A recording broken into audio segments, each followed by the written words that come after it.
Bonjour et bienvenue à vous dans le sens de la circulation et au cœur de l'exposition Autofiction.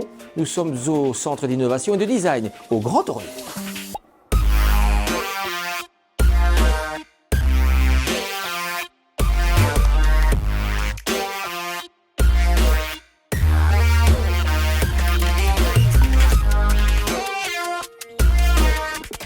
Tenez-vous bien, 1,2 milliard de voitures circulent sur notre planète. Cela vaut bien une biographie de l'objet automobile, un objet hors norme que l'on retrouve plus que jamais dans l'angle mort de notre quotidien.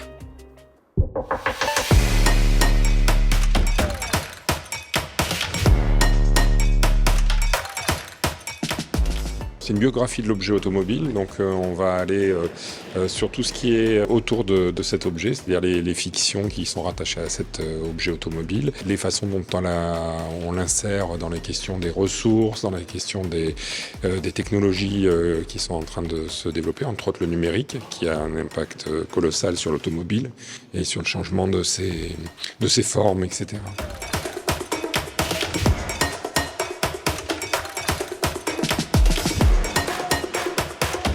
La voiture, c'est un objet très plastique, c'est un volume, c'est quelque chose qui est un très gros objet, hein, et donc ça intéresse beaucoup les artistes pour la force symbolique de l'objet, sa matérialité. Il y a des tôles peintes, pliées, etc.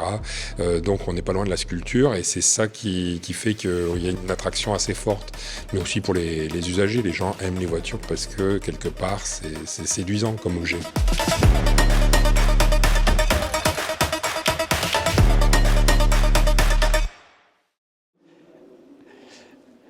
Marie, je ne rêve pas, hein. Ceci est bien une voiture? C'était une voiture en tout cas. Et là aujourd'hui c'est un four à céramique. Et pourquoi un four à céramique en plein milieu de l'exposition? Alors, l'idée de cette dernière partie, c'est de voir comment on peut se réapproprier techniquement une voiture. On sait que la fin de vie d'une voiture, c'est quand même compliqué. Tous les composants ne sont pas recyclables. Et ici, les designers ont imaginé, c'est évidemment un projet artistique, de transformer cette voiture en four à céramique. Alors là, ils se réfèrent aux pratiques d'une époque révolue où des vendeurs de céramique sillonnaient les routes de la France et disposaient leurs marchandises au bord de la route à côté de leur voiture et vendaient aux touristes de passage qui descendaient vers le midi. Et donc voilà, c'est une allusion à cet épisode de l'histoire. On transforme une carcasse de voiture en four à céramique. La voiture, objet de convoitise, mais ici, c'est pas vraiment l'objet d'exposition, évidemment. C'est un objet hors norme, on le dit, à travers toute son évolution, parfois un peu critique. Oui, tout à fait, alors que effectivement, ça reste quand même un objet qui donne un certain statut, c'est un objet de plaisir, c'est un objet qui peut émanciper et offrir une certaine forme de liberté, mais on connaît ses limites, d'abord par les ressources qu'elle utilise, à la fois au moment de sa conception, mais aussi au moment de la fin de sa vie. Et puis pour rouler tous les jours, ça consomme énormément, que ce soit aujourd'hui de l'électricité ou que ce soit du diesel ou de l'essence. On sait que c'est un objet qui ne pourra pas de façon durable continuer à se maintenir tel qu'il est. C'est un objet critique, on le dit, un phénomène de société aussi, qui impacte aussi énormément la société. Oui, tout à fait, puisque c'est vrai qu'on essaye chacun individuellement de trouver des solutions, que ce soit l'adoption d'une voiture électrique, et on sait que ce n'est pas non plus la solution miracle, ou que ce soit par l'adoption d'autres formes de mobilité. On voit qu'on a de plus en plus de cyclistes. On voit aussi que les constructeurs automobiles réduisent, par exemple, la forme de leur voiture. Et puis on voit cette nouvelle pratique qui est le rétrofit, que certains font chez eux. Donc le rétrofit, c'est remplacer un moteur thermique par un moteur électrique. Certains le font, le bricolent chez eux, et puis des constructeurs automobiles se lancent dans cette aventure aussi. Et puis c'est aussi, évidemment, depuis très longtemps, un véritable objet de design, hein. Ça c'est clair, c'est incontournable. On le voit aussi dans cette exposition. On le voit tout à fait dans cette exposition, que ce soit du design au niveau industriel ou que ce soit évidemment au niveau plus créatif, des designers qui inventent des machines à rouler à pédales avec moteur électrique par exemple, ou que ce soit un objet d'ingénierie. On a par exemple une voiture solaire qui est un objet qui a été formé par des étudiants de la KUL en ingénierie, mais pour lesquels il y a aussi un design qui est appliqué évidemment à cette forme de voiture qui ne fonctionne qu'à l'énergie solaire.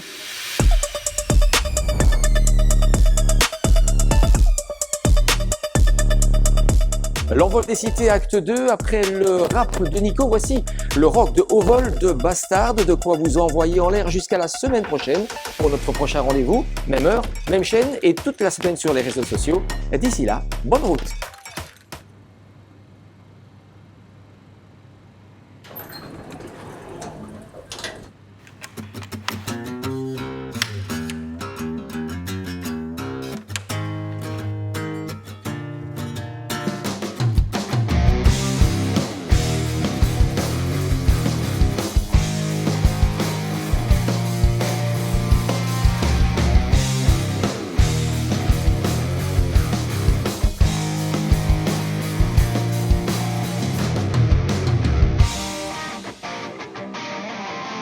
break the lock, you can reach for more.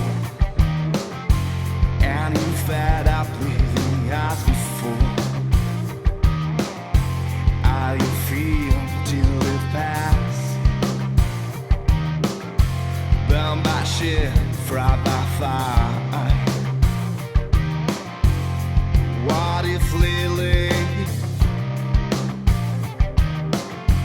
you find a way to? What if lately there's nothing to prove? In the end, you are the one to blame. Bang, bang, bang, chance will come with me. In the end, you are the one to blame. Bang, bang, bang, chance will come with me. Yeah, they speak, yeah, they lie. For them I can reach the sky. You a freak who can hide. Hear them say it's too late, too late, too late to rewind. In the end, you are the one to blame. Bang, bang, bang, chance will come with me. Ladies and gentlemen, it's a pleasure to be here for you tonight. As always, I hope you enjoy the show. We are here to rock your world and leave you wanting more. So get ready to move because the night is young and the music is hot. Yeah, I want to be clear in front of the stage. It's the rock and roll for you tonight. As always, let me say, watch out.